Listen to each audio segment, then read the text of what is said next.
Bismillahirrahmanirrahim. Assalamualaikum warahmatullahi wabarakatuh.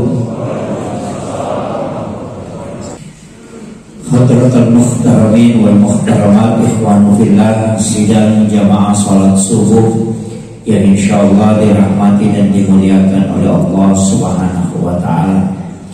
Hamdan wa syukran lillah, salatan wa salaman ala sayyidina wa maulana wa habibina wa syafi'ina wa ala alihi wa sahbihi ajma'in. Raditu billahi rabba wa bil islami dina wa bi Muhammadin sallallahu alaihi wasallam nabiyya wa tiba wa rasulah. Salah satu yang paling kita harapkan untuk mendapatkan keselamatan selain dari rahmat Allah adalah syafaat baginda Rasulullah sallallahu alaihi wasallam. Kita penceramah sering menyampaikan di awal ceramah bahwa mari kita mengirimkan salam dan sholawat. Jadi sebenarnya kepada Rasulullah itu ada dua hadiah. Yang pertama adalah mengirimkan salam. Salam itu assalamualaikum ya Rasulullah, assalamualaikum ya Nabi Allah, assalamualaikum ya Sayyidi, assalamualaikum ya Abu Bakar, assalamualaikum ya Taha, assalamualaikum ya Yasin. Itu adalah salam. Dua nama terakhir yang saya sebut, Taha dan Yasin, itu adalah nama rahasia dari Nurul Muhammad. Sebenarnya nama ini sering kita sebut ketika kita baca sholawat. Salatullah salamullah ala Taha Rasulillah, salatullah salamullah ala Yasin Habibie. Tapi dalam salam jarang kita mengucapkan kalimat ini. Makanya sebenarnya untuk mendapatkan koneksi dengan Rasulullah itu dengan salam, bukan salawat. Karena siapa yang mengirim salam kepada Rasulullah itu Nabi langsung menjawab. Kalau sholawat itu ada malaikat yang mengantar kepada Rasulullah, kecuali malam Jumat itu malaikat tidak mengantar sholawat kita, tapi Rasulullah yang langsung mendengarkan. Dari situlah sehingga Rasulullah pernah berwasiat bahwa siapa yang membaca sholawat kepada aku 100 kali pada malam Jumat, maka pasti dia akan mendapatkan syafaatku kelak di yaumil akhir.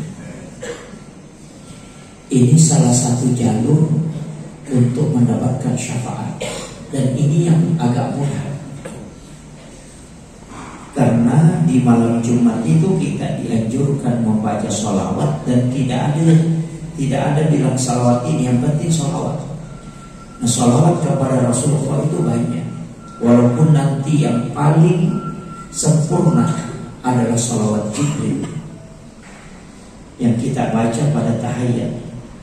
Allahumma sholli ala Sayyidina Muhammad wa ala Sayyidina Muhammad wa barik ala Sayyidina Muhammad wa ala Sayyidina Muhammad kama shallaita ala Sayyidina Ibrahim wa ala Sayyidina Ibrahim wa barik ala Sayyidina Muhammad wa ala Sayyidina Muhammad kama barakta ala Sayyidina Ibrahim wa ala Sayyidina Ibrahim. Ada yang menambah dengan kalimat fil alamina innaka hamidum majid. Itulah sholawat yang paling sempurna kata Nabi. Sholawat ini dibaca menjelang tidur, dibaca ketika hendak berdoa. Karena siapa yang membaca 3 kali maka dia akan dibukakan pintu langit. Makanya sholawat ini sebenarnya bukan karena begini. Sholawat itu kan kunci yang membuka pintu langit. Maka Makanya Rasulullah mengatakan ada 3 hal yang tidak ada manfaatnya ketika orang tidak bersalawat kepada-Nya. Yang pertama, tidak ada doa yang sampai ke langit, karena pintu langit tidak terbuka ketika dia tidak bersalawat kepada-Nya. Itulah sehingga kenapa kita dalam doa itu mesti ada salawat. Kalau bukan di awal, di pertengahan, mesti di akhir. Makanya biasa di akhirnya itu dia baca wassallallahu ala sayyidina Muhammad walhamdulillahirabbil alamin. Siapa tahu orang lupa membaca salawat di awal. Kemudian yang kedua, kata Nabi, tidak ada sholat yang sah kecuali orang itu bersolawat kepada-Nya. Sholat jenazah saja yang tidak ada rukuk dan sujudnya itu ada sholawatnya. Kemudian yang ketiga, tidak ada perkumpulan, tidak ada orang yang berkumpul akan didoakan oleh para malaikat kecuali dia bersolawat kepada-Nya. Jadi sia-sia pertemuan seseorang itu ketika orang itu tidak bersalawat kepada Rasulullah. Makanya lakukan 2 hal ini menjelang tidur. Yang pertama adalah kirimkan salam kepada Rasulullah. Kemudian yang kedua, kirimkan salawat. Dalam kehidupan sehari-hari, salawat kita mestinya minimal 1000. Minimal 1000. Salawat yang paling pendek itu kita baca sallallahu ala Muhammad. Walaupun nanti ulama-ulama tarekat itu menganjurkan untuk membaca pembukanya. Innallaha wa malaikatahu yusholluna 'alan nabi ya ayyuhalladzina amanu shollu 'alaihi wa sallimu taslima. Baru kita baca Allahumma sholli ala sayyidina Muhammad. Yang sayyidina itu takzim kepada Rasulullah. Bagian tidak pakai sayyidina itu saja tidak bermasalahkan. Ya. Jadi sayyid itu adalah takzim kepada Nabi sebagai tanda mengagungkan Rasulullah. Jadi kita baca Allahumma sholli ala sayyidina Muhammad. Cuma ketika kita membaca Allahu, itu yang kita ingat adalah Allah. Masolli itu yang kita ingat masih Allah. Nanti kita mengatakan Allah, baru kita mulai pindah, baru lari ke Rasulullah, baru kita mengatakan Muhammad. Itulah yang disebut dengan salawat yang sampai. Jadi di mana ingatan kita ketika mengatakan Allahu itu kepada Allah, jangan kepada Rasulullah dulu. Jadi ingat dulu Allah, baru kita mengatakan Allahu. Ketika kita mengatakan masolli, itu masih ingat kepada Allah, belum pindah. Nanti Allah itu baru kita bawa ke Rasulullah. Jadi itu penempatan ketika kita bersolawat itu. Itulah disebut dengan solawat hakikat. Itu juga yang disebut orang Bugis salawat letup. Karena kalau membaca saja Allahumma sholli ala Muhammad wa ala Muhammad, biar burung beo pintar juga. Makanya ulama kita mengatakan, di mana engkau meletakkan ingatanmu di saat membaca doa itu, salawat itu. Jadi Allahumma sholli ala Muhammad, itu baru dipindahkan. Kalau salawat Jibril, sallallahu ala Muhammad, ketika kita mengatakan sallallahu ala Muhammad, itu beda. Kita menghadirkan dua dengan bersamaan. Kalau tadi Allahumma sholli, Allah dulu yang kita ingat, kita bawa ke situ, kemudian turun ke Rasulullah. Kalau salawat Jibril tidak, justru menghadirkan bersamaan. Sama dengan dua orang yang berdiri, maka di saat kita mengatakan sallallahu ala Muhammad, itu langsung menghadirkan kedua-duanya. Ini kalau salawat Jibrilnya dibaca. Makanya ulama itu kadang mengajarkan kita kalau di tarekat itu sallallahu ala Muhammad, sallallahu ala Muhammad. Itu karena menghadirkan dua-duanya. Kalau yang cepat sallallahu ala Muhammad, sallallahu ala Muhammad. Tapi sedapat mungkin yang umurnya sudah 40 ke atas, ada salawatnya yang tidak dilafazkan oleh lidah. Cukup qalbu yang bersalawat. Karena ibadah itu begini Pak, mestinya kita punya ibadah itu yang tidak tercatat. Sekali lagi saya perjelas, mestinya kita punya ibadah yang tidak tercatat dan tidak bisa dihitung. Kalau kita sholat itu bisa ditahu dengan menghitung jumlah rakaatnya. Walaupun nanti ada ulama yang sholat yang tidak menghitung. Jadi ya, kayak nanti mulai sebentar malam Jumat, malam ke-21 ya, itu melaksanakan sholat sunnah, tidak usah hitung rakaat. Laksanakan saja sholat sunnah mutlak. Sholat sunnah mutlak itu adalah sholat sunnah mendekatkan diri kepada Allah. Jangan dihitung. Jangan bilang ini sudah 10, ini 20, jangan. Karena dalam tarekat akhlak itu disebutkan, yang disebut jumlah banyak itu ketika kita tidak mengetahui. Kalau kita sholat 100 rakaat itu tidak banyak, karena masih ada 200 di atasnya. Kita sholat 200 masih ada di atasnya 300. Jadi sebanyak apapun sholat kita lakukan, tetap masih ada di atasnya kalau kita tahu hitungannya. Makanya kalau mau tahu sholat yang banyak, jangan dihitung. Saya ketika ngaji di Biren Pak, itu guru tak bilang begini, kau zikir lah, perbanyak zikirnya.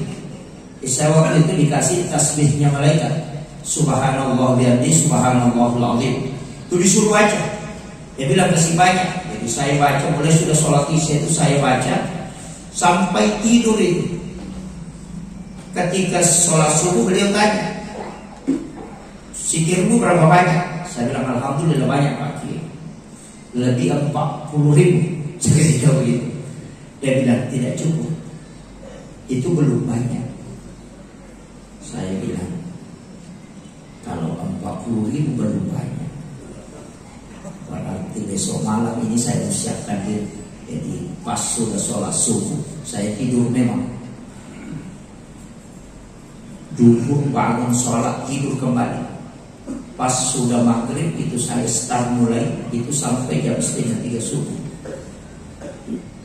Hanya beberapa kali istirahat. Sudah sholat subuh, beliau tanya berapa zikirmu? Saya katakan yang saya baca kemarin malam itu hampir 2 kali lipat, dan lagi itu belum banyak. Saya bilang mati kalau begini. Dan besok malamnya itu saya sudah pasrah, serdanda. Saya hanya lihat jam. Kalau sekian detik, sekian kali saya baca, kalau sekian menit, jadi saya bisa kalikan. Saya hanya baca itu sampai tertidur. Bangun, saya tak sadar berapa lama tadi saya berzikir. Saya zikir lanjut. Jadi saya pasrah. Nanti kalau sudah sholat subuh beliau tanya berapa banyak zikirmu? Saya bilang saya tidak tahu Pak Kiai. Karena saya tak hitung. Dia bilang alhamdulillah itu sudah banyak. Saya bilang seandainya dari awal. Ini kan jadi masalah. Nah disitulah baru dia ajarkan bahwa bilangan banyak sebenarnya itu ketika engkau tidak mengetahui. Baru disitulah dia masuk membahas bertahap bahwa mestinya ada ibadahmu yang tidak terhitung. Nanti Allah yang menghitungnya. Sedekah yang istimewa adalah sedekah yang tidak diketahui berapa jumlah. Dan itu hadis qudsi. Allah yang mengatakan, siapa yang memberikan kepadaku dia tidak menghitungnya, maka aku pun akan membalasnya dengan tidak menghitungnya pula. Itu jelas.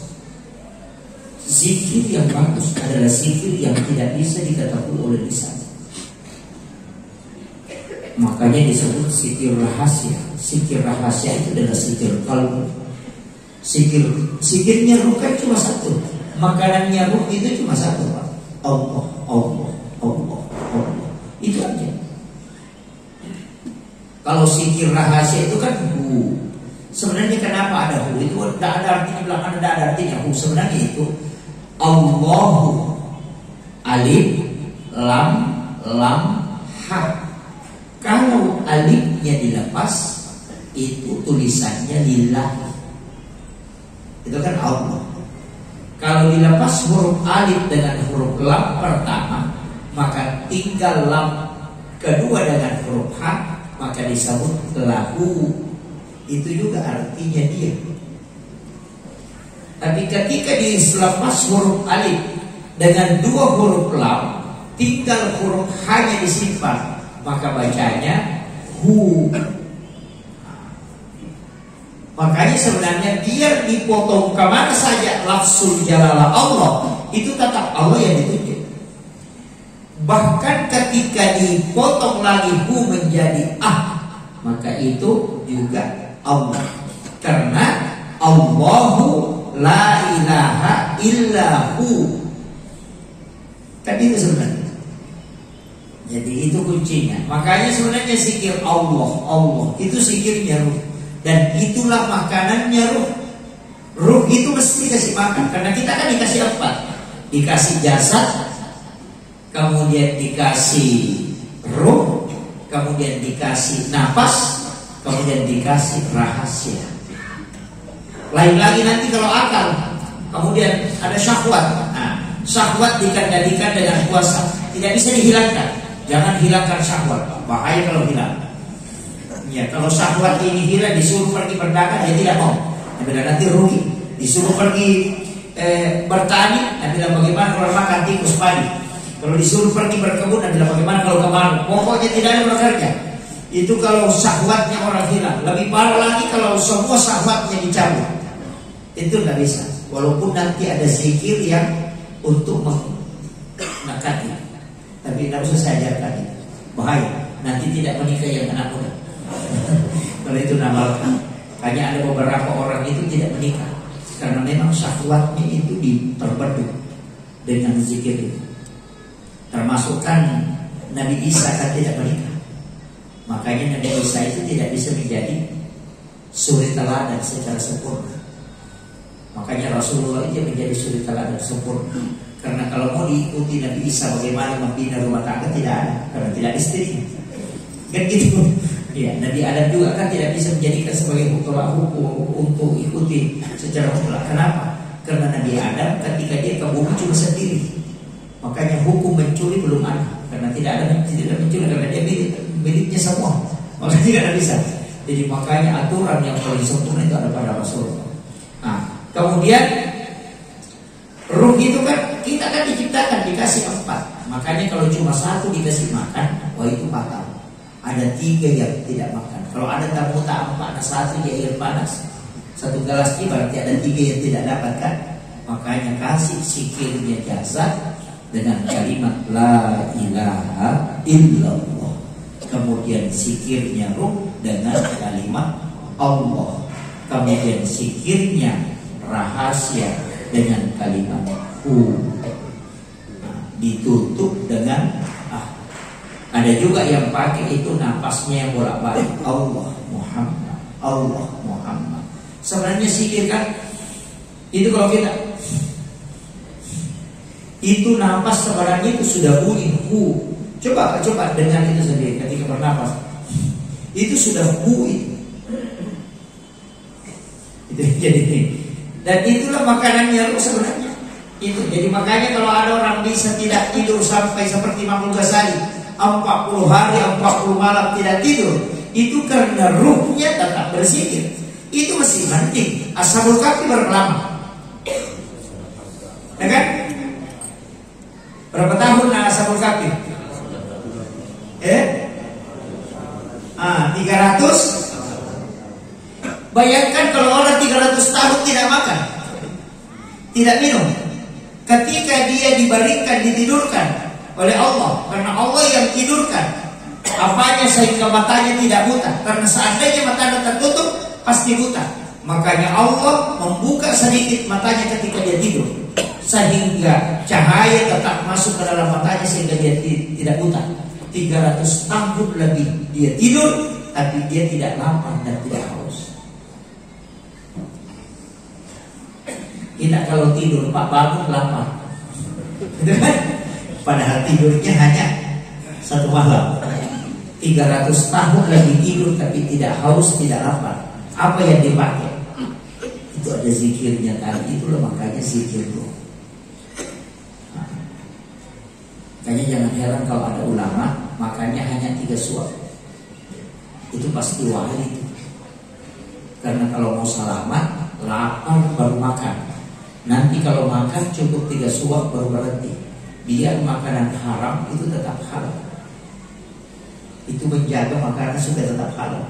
Karena orang yang meninggal kalau tidak makan, maka dia harus makan. Makanannya pun itu hanya untuk menyambung hidupnya. Maka ulama itu biasanya kalau wali itu makannya 3 suap aja. Kalau sudah itu berhenti. Kalau kita 3 piring. Gitu. Jadi, tapi saya sering ajarkan itu. Baca surah Al-Insyirah 7 kali sesudah sholat subuh. Setiap 1 kali 1 nafas. Kemudian itu ditarik ke dalam, diletakkan di dalam tubuh, kemudian dibaca lagi. Itu sampai 7 kali.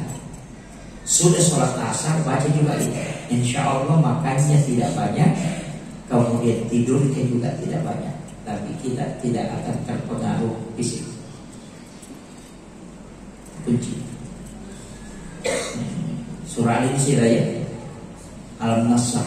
Tapi itu 1 nafas ya. 1 kali satu surah itu 1 nafas, bukan 7 surah 1 nafas, 7 kali 1 nafas enggak. Tapi bisa 1 nafas itu dengan 11 kali bisa. Jadi, tapi ada caranya. Kalau mau tahan nafas enggak bisa. Tapi kalau 1 nafas bisa. Jadi saya tidak mengatakan tahan nafas kemudian baca, tidak. Tidak mau 1 nafas. Ini yang. Tapi saya tidak ajarkan kalau itu. Nanti cari di tarekat itu. Kalau yang makanya saya mengatakan mestinya memang kita bertarekat. Karena ilmu-ilmu zikir, ilmu-ilmu tiap ini itu ada di tarekat. Jadi sebenarnya sama di dokter Pak. Ada dokter kulit, ada dokter tulang, ada dokter jantung. Kalau mau tahu sah tidaknya sholat, cari guru fikih. Guru fikih itu disebut fuqaha, ulama fikih. Tapi nanti kalau mau mengenal siapa yang disembah, cari ulama tauhid, ahli teologi, ulama tauhid namanya. Kemudian kalau kita mau khusyuk dalam sholat, mau mengenali diri, maka cari ulama tarikat. Di situ diambil. Tapi bertarikat tanpa berfikih itu jadi masalah. Karena banyak orang zikirnya saja tapi tidak sholat. Tapi berfikih tidak bertasawuf itu juga hampa. Karena dia akan mencari kehusyuan di gerakan. Oh itu yang banyak. Makanya kadang kalau sholat itu Allah itu kadang keras itu apa? Susah. Tapi makanya cari di tasawuf. Makanya kalau mau khusyuk dalam zikir, mau khusyuk dalam bacaan, cari mursyid. Di sini banyak. Ada beberapa ulama kita di sini yang kasus.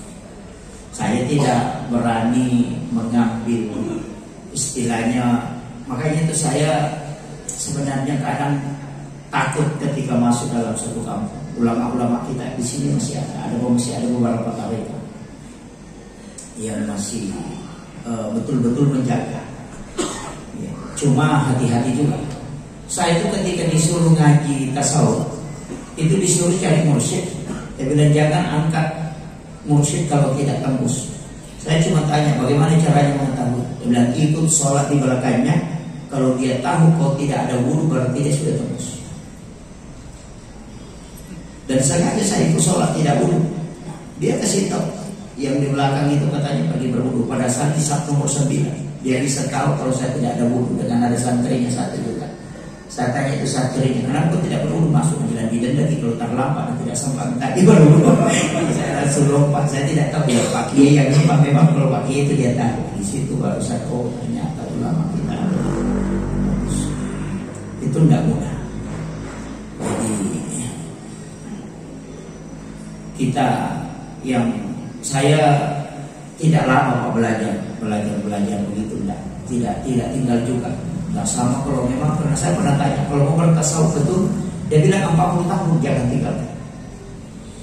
Saya bilang tidak di situ, nggak ada yang jadi itu kalau 40 tahun tidak tinggalkan di situ.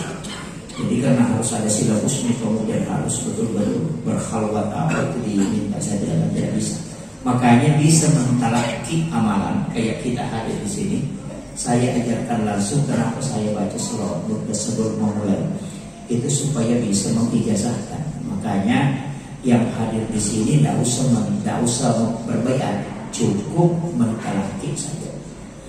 Baiat itu fatal karena itu harus ada jenjangnya. Kalau talaki kapan saja dan di mana saja. Jadi ambil ilmunya semua. Saya itu Pak pernah dikasih tahu sama guru kami di Aceh, mengatakan kalau kau belum bisa belajar sama orang gila, itu kau belum masuk dalam hikmah. Wah itu fatal itu. Saya bilang apa yang belajar sama orang gila?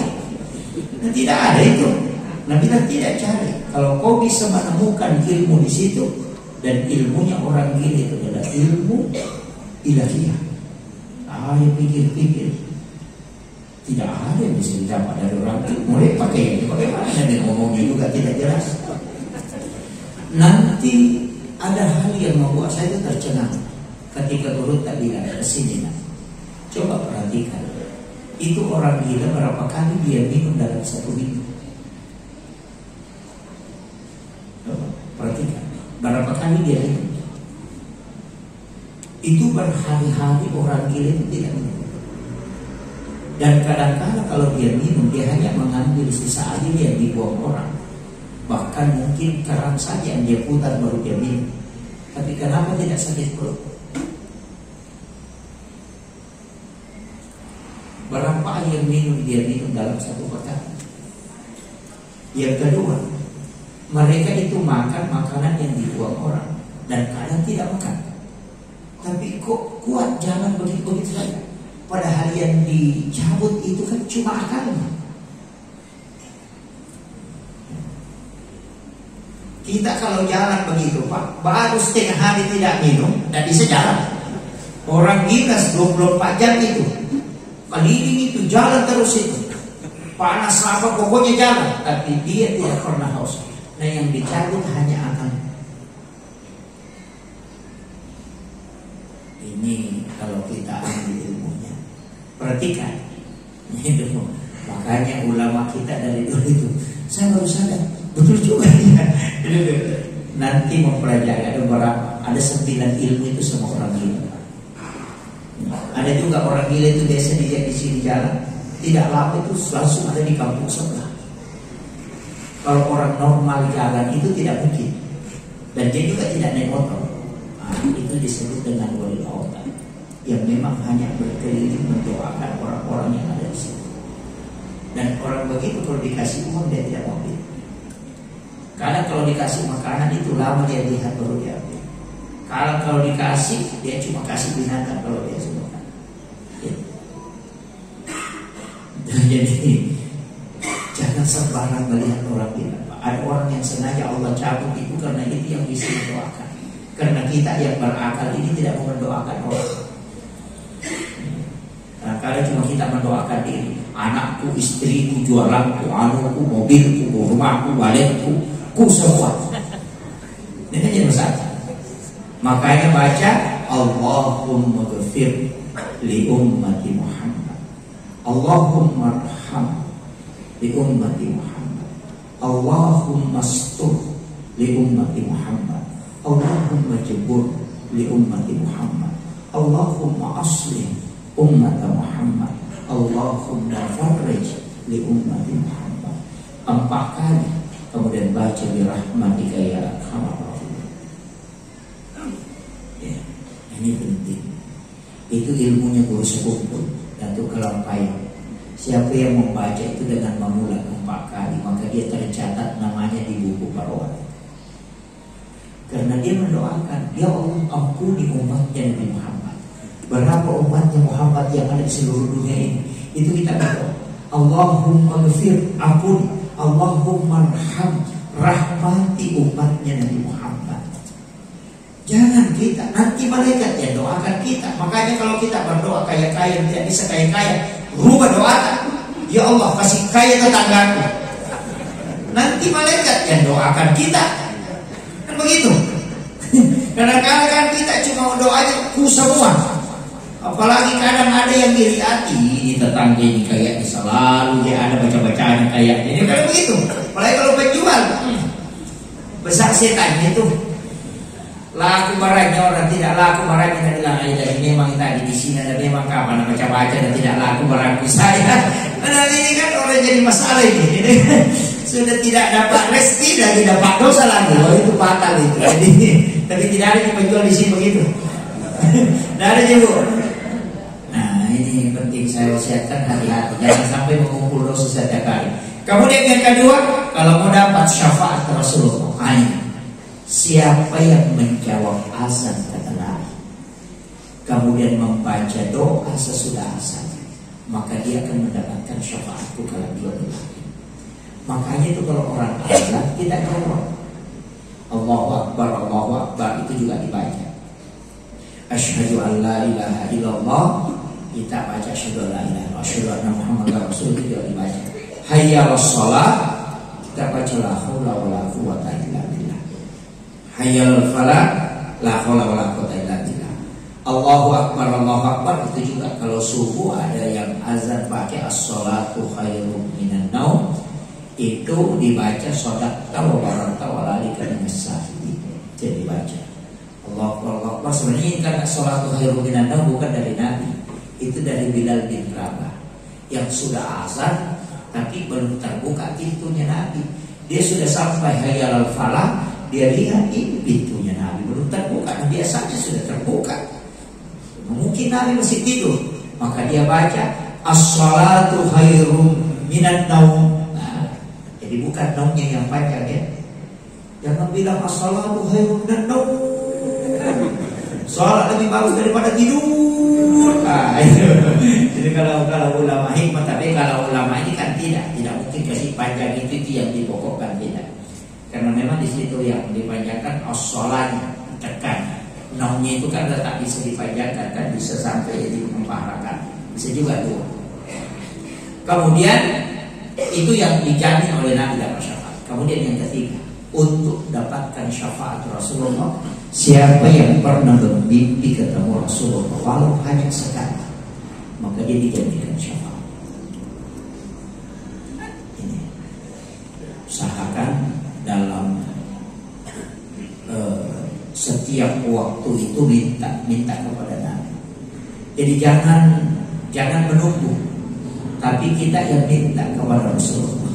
Masa kalau 40 malam kita minta, ya kan? Minta selama 40 malam. Pak Bupati saja kalau diundang 40 kali, masa dia tidak? Kalau 1 kali diundang atau ditunggu datang dan tidak pernah diundang, kan memang jadi masalah. Rasulullah itu kita undang. Dalam sebelum tidur itu minta memang kepada Rasulullah. Baring, ketika kita baring itu kita merasa pada diri kita itu nurnya Rasulullah, Nur Muhammad.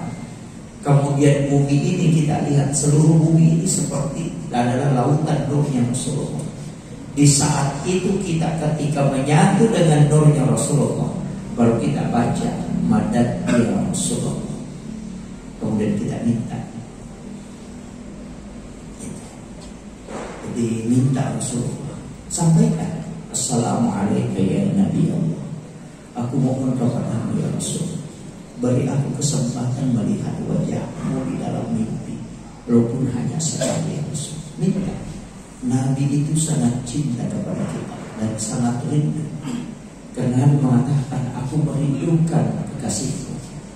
Sahabat mengatakan, siapa kekasihmu ya Rasulullah? Bukankah kami ya Rasulullah? Nama takkan kau tidak, engkau adalah sahabat. Kekasihku adalah orang yang percaya kepadaku, tapi dia tidak pernah melihat. Berarti kita ini dirindukan oleh Rasulullah. Ya kan? Dan apa kata Rasulullah? Tuba liman yarani, sungguh beruntung, dan Nabi ulang 7 kali itu. Jadi beruntung orang yang melihatku, tapi Nabi ulang sampai 7 kali. Summa tuba, summa tuba, summa tuba, sampai 7 kali. Liman lam yarani.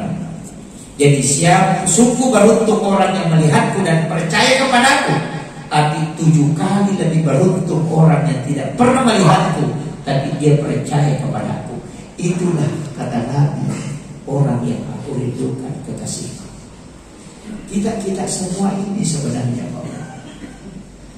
makanya kalau mau tidur berwudu, sholat sunnah hajat 2 rakaat, kemudian baling, ya, jangan main HP, gitu kan?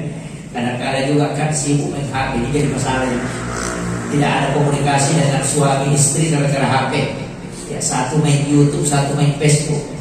Anaknya main game, bapaknya main YouTube, mamanya main Facebook. Tidak ada komunikasi. Ini kan jadi masalah sekarang. Jadi makanya sebelum tidur itu persiapkan diri. Kemudian saya ingin sampaikan jalur syafaat yang dari bacaan. Yang pertama adalah raditu billahi rabban wa bil islami dinan wa bi Muhammadin nabiyyan wa rasul. Itu jalur syafaat. Rasulullah mengatakan, saya akan menggandeng tangannya orang itu masuk ke dalam surga.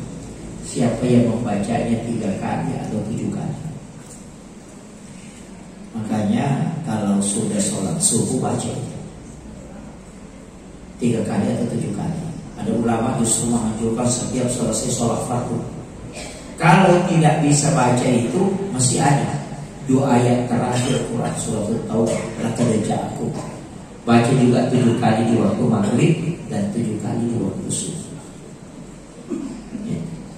Itu akan diberikan syafaat oleh Rasulullah, dan dia akan minum di telaga Rasulullah. Di air Al-Kausar itu ada orang yang bisa singgah minum. Siapa itu? Itu orang yang membaca 2 ayat terakhir surat At-Taubah. Itu tidak susah. Laqad ja'akum rasulun min anfusikum azizun 'alaihi ma anittum harisun 'alaikum bil mu'minina raufur rahim. Fa in tawallaw faqul hasbiyallahu la ilaha illa huwa 'alaihi tawakkaltu wa huwa rabbul 'arsyil 'azim. Itu yang akan mendapatkan syafaat dari Rasulullah.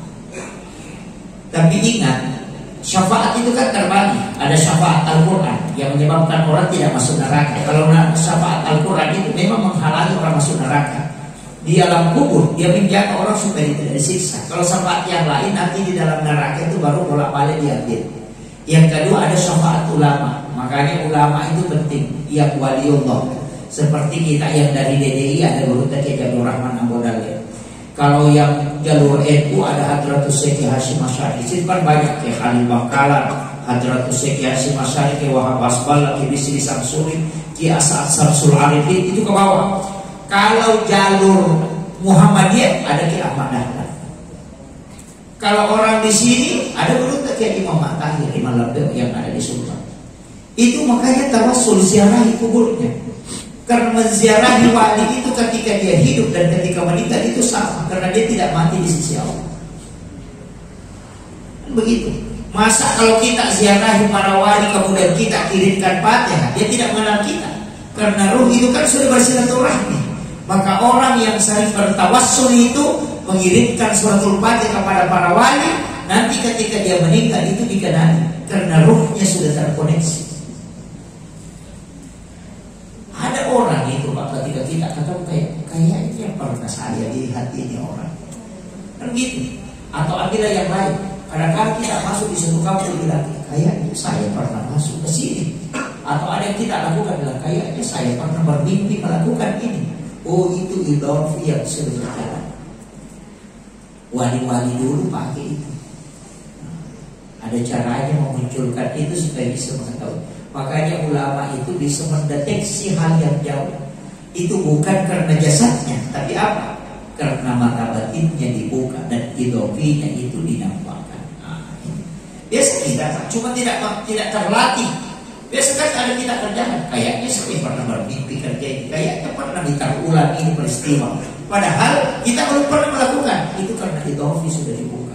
Seandainya itu orang bisa tahu, maka dia akan mengetahui sesuatu yang jauh sebelum peristiwa itu terjadi. Gitu. Itu sebenarnya hadisnya Nabi mengatakan, hati-hati dengan hatinya orang beriman. Kenapa? Karena dia bisa mengetahui sesuatu yang engkau tidak ketahui. Sama kalau cermin, Pak, kalbu itu kayak cermin. Kalau ada cermin yang bersih, baru sebut lewat kelihatan. Tapi kalau cerminnya kotor, biar mau lewat tidak kita kursi kan itu tadi. Kan begitu.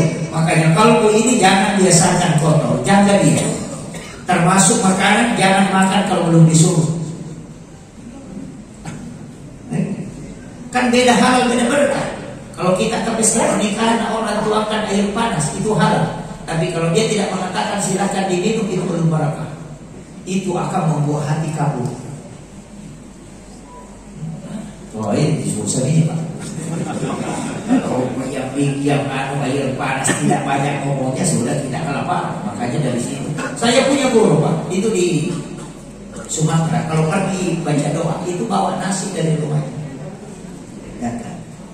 Ada imam sini petugas salat kalau pergi baca doa bawa nasi dari rumahnya pergi baca doa kan? Nah, kalau dia itu bawa nasi dari rumahnya pakai rantang. Datang sudah baca doa di situ dia buka makanannya baru dia makan. Saya tanya kenapa bawa nasi? Nah makanan yang makan di situ dia apa dia bilang? Saya takut nak kalau dia belum bayar zakatnya kemudian dia hidangkan makanan. Berarti kita kan tidak pernah pikirkan yang lebih parah kita makan santan. Gitu. Itu ulama-ulama. Kalau itu kehati-hatiannya Pak. Saya kalau guru kami di Biren itu yang paling hati-hati saya. Dari sekian banyak ulama yang saya tempati berguru ngaji, itu yang saya lihat paling hati-hati. Kenapa? Itu sandalnya dari rumah dia pakai ke depan masjid, ke depan pagar masjid, dia buka itu. Kalau sudah di depan pagar masjid itu dia sudah buka itu sandalnya baru dia selipkan. Baru ada sandal itu di dalam juga dia pakai itu baru dia jalan karena baru memang di rumahnya. Jadi dengan jarak hanya sekitar 7 meter pekarangan masjid, dia tidak berani kasih masuk sandalnya itu dari rumah masuk ke pekarangan masjid. Saya pernah tegur itu, Pak Kiai. Saya perhatikan kita, kenapa itu sandal selalu dibuka? Nah, salah itu sandal di dalam, sandal di luar, salah. Nah bilang memang sandalnya sama, tapi saya takut karena tanah timbunan masjid ini sedekahnya orang. Siapa tahu melekat di alas sandalku kemudian saya bawa pulang ke rumah, saya tidak berani bertanggungjawabkan dia dengan Allah.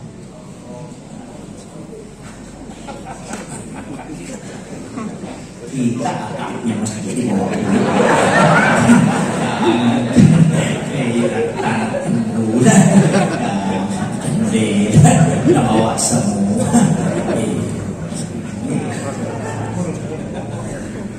Makanya ulama tarekat itu pantang singgah di WC masjid buang air kecil pantang. Dia mengatakan air itu adalah sedekah masa gunakan pribadi, hanya singgah mengotori berkotor. Kalau di fikih itu saya buka di kitab Imam Syafi'i makruh. Tapi kalau mau selamat, kalau singgah buang air kecil, buang air besar di WC masjid, berwudu tidur baru pergi supaya melakukan sunnah, tidak melakukan makruh. Itu kalau Syafi'i. Itu fikih, tapi kalau tasawuf tidak bisa. Itu fatal Pak. Tapi sekarang banyak justru macas HP di masjid, cuci motor di masjid. Kalau tarekat itu hati-hati betul Pak. Hati-hati. Sampai itu kan yang saya bahas 4 hari setelah datang sini, bahwa di pelepah kurma saja dia tusukkan ke giginya itu 500 tahun tertunda masuk surga karena meminta kehalalan di pelepah kurma itu. Kita kan kalau masuk pasar langsatnya orang dimakan saja itu boleh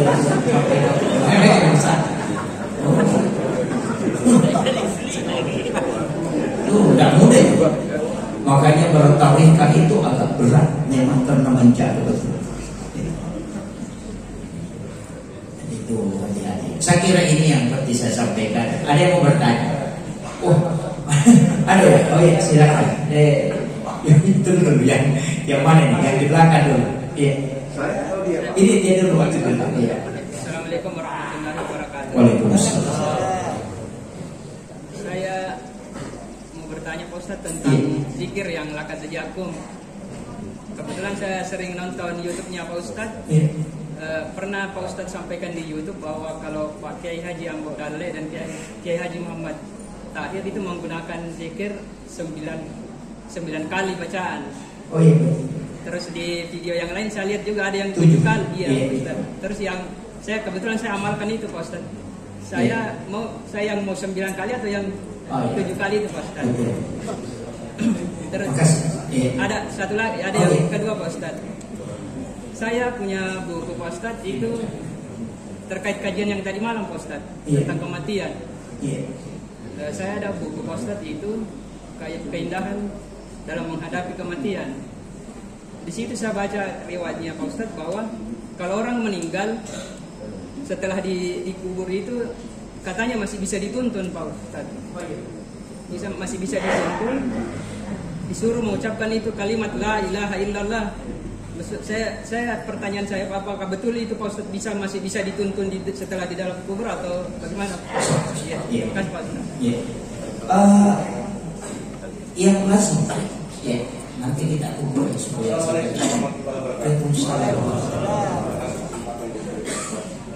yang terkait dengan masalah kita sampaikan jalan mereka.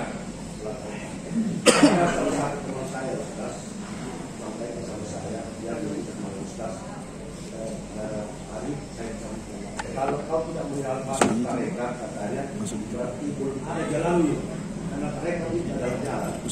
Salah satu nanti pada masa katanya kita mencari bendera. Kalau tidak ada dari kami berarti tidak ada bendera. Ini saya lakukan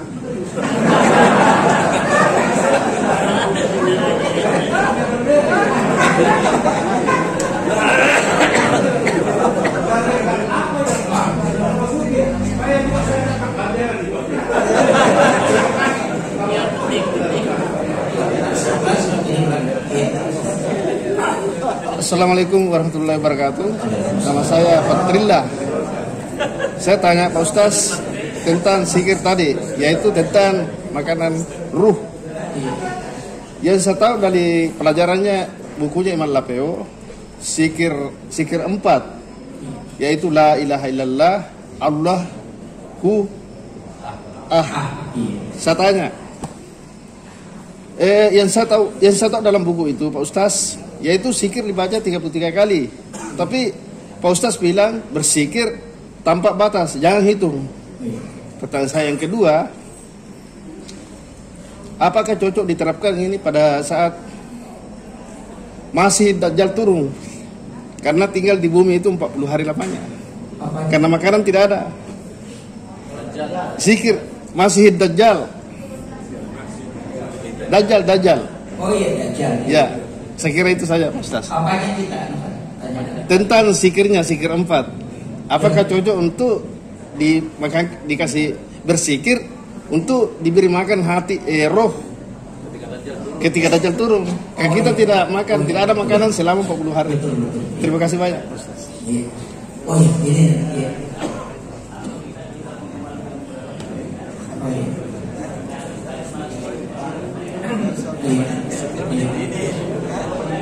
Oh iya. Terima kasih. Pertama,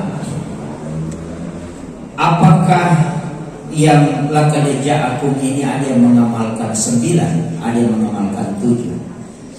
Yang mengamalkan 9 itu adalah mereka yang punya murid.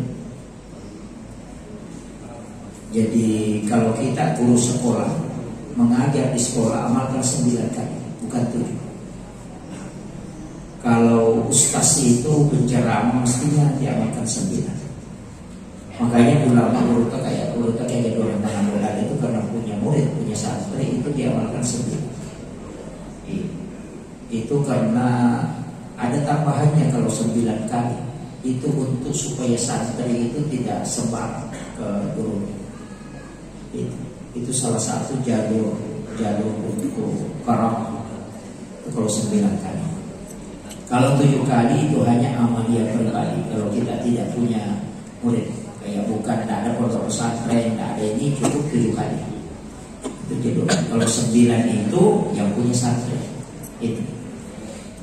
Kemudian yang kedua, apakah orang yang di alam kubur itu masih bisa dituntutkan ketika sudah meninggal?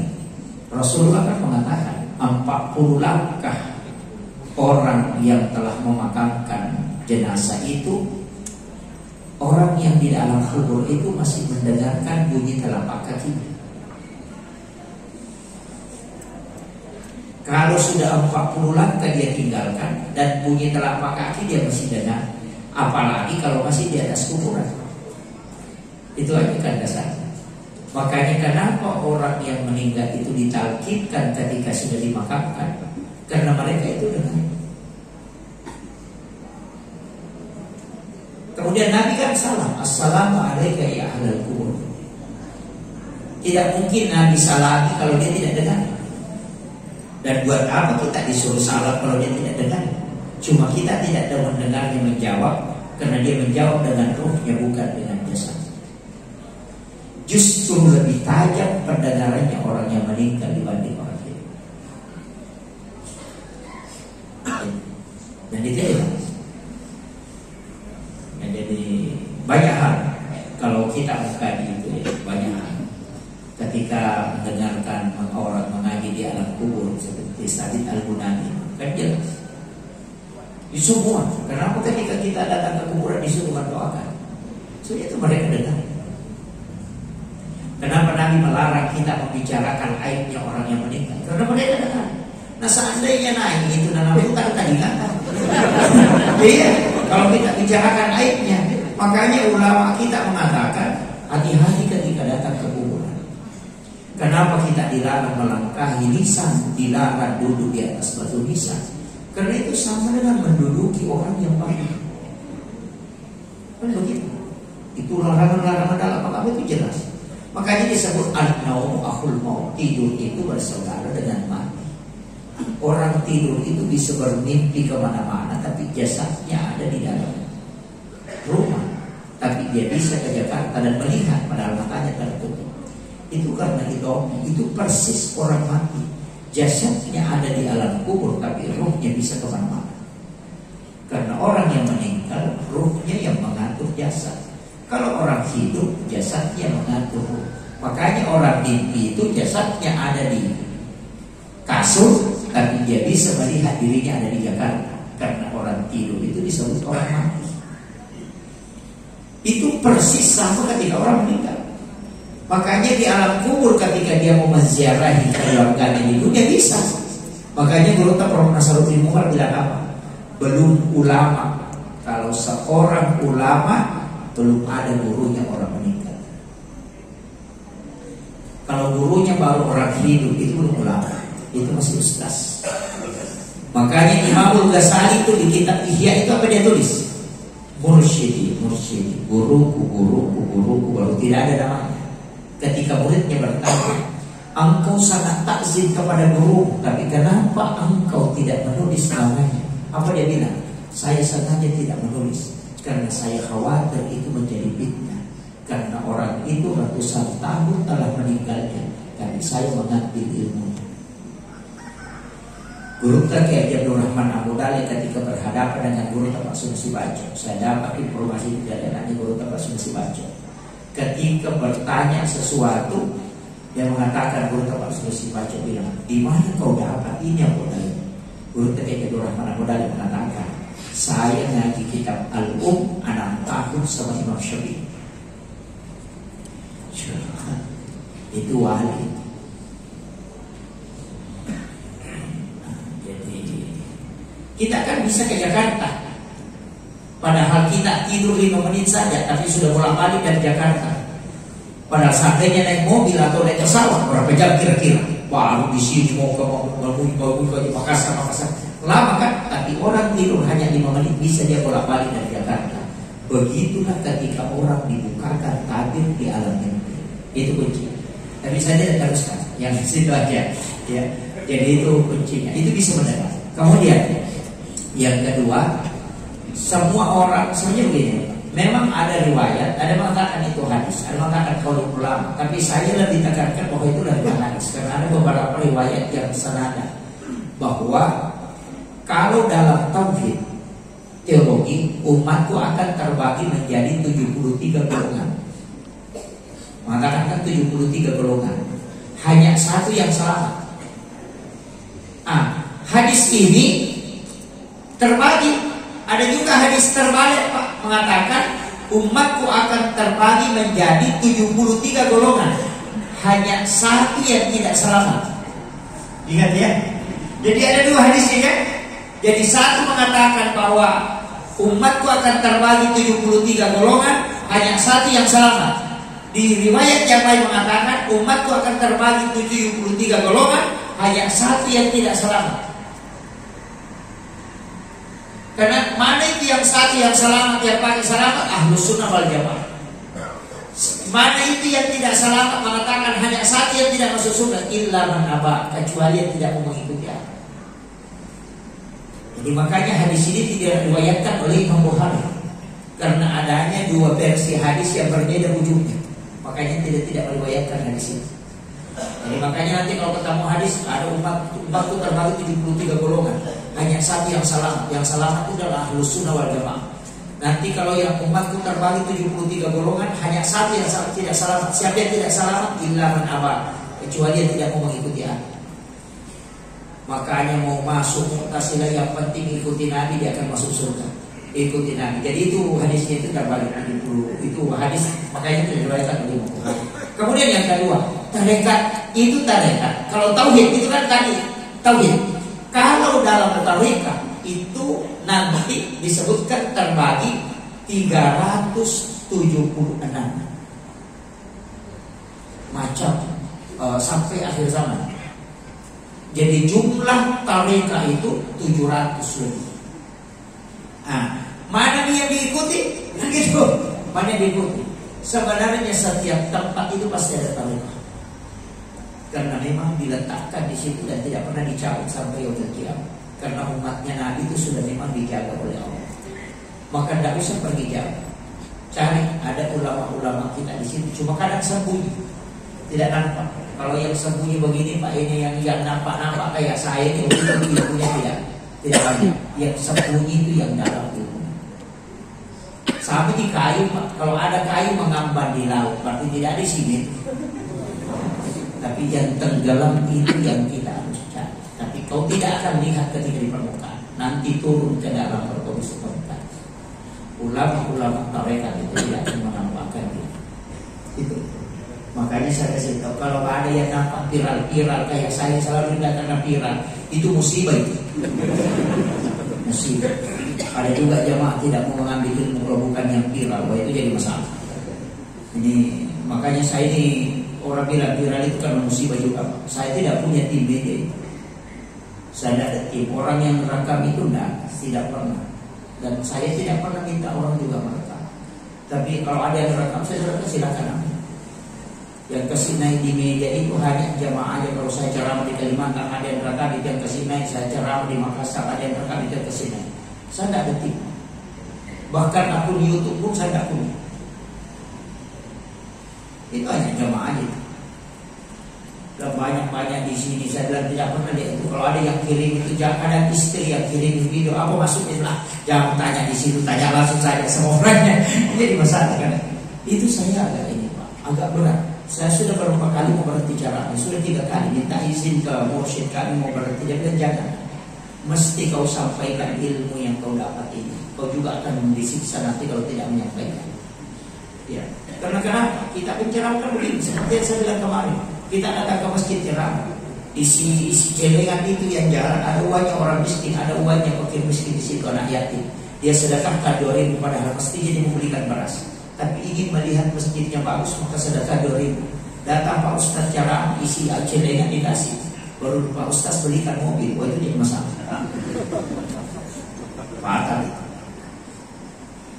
Jadi berat, gak mudah.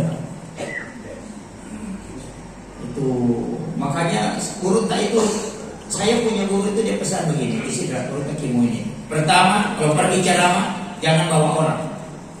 Kau saja jalan. Karena kalau bawa orang, 3 orang di bawah, 3 diongkosi, 1 jadi ceramah. Naik pesawat semua diberikan tiket, baru kau yang ceramah, mau tanggung jawab. Itu pesan beliau. Kemudian yang kedua, kau yang bawa barang, jangan suruh orang bawa barang. Kalau kau yang bawa barangmu lebih mudah, kau bisa lebih tawar. Tapi kalau dibawakan barang itu, kesombongan akan mulai muncul. Iya, karena orang yang tidak sombong pun itu bisa sombong, selalu dimuliakan. Itu. Kemudian yang ketiga pesan beliau, jangan pernah tanyakan apa yang diberikan oleh orang, dan jangan pernah bikin perjanjian. Makanya saya itu garis merah beberapa masjid. Kalau dia bilang sekian ku kasih, kita tidak datang di situ. Iya. Karena orang bicara amplop jadi masalah. Tapi orang ustaz yang bikin tarif itu saya tidak permasalahkan. Mungkin ada orang yang dia mau kasih makan anak yatim atau pesantren.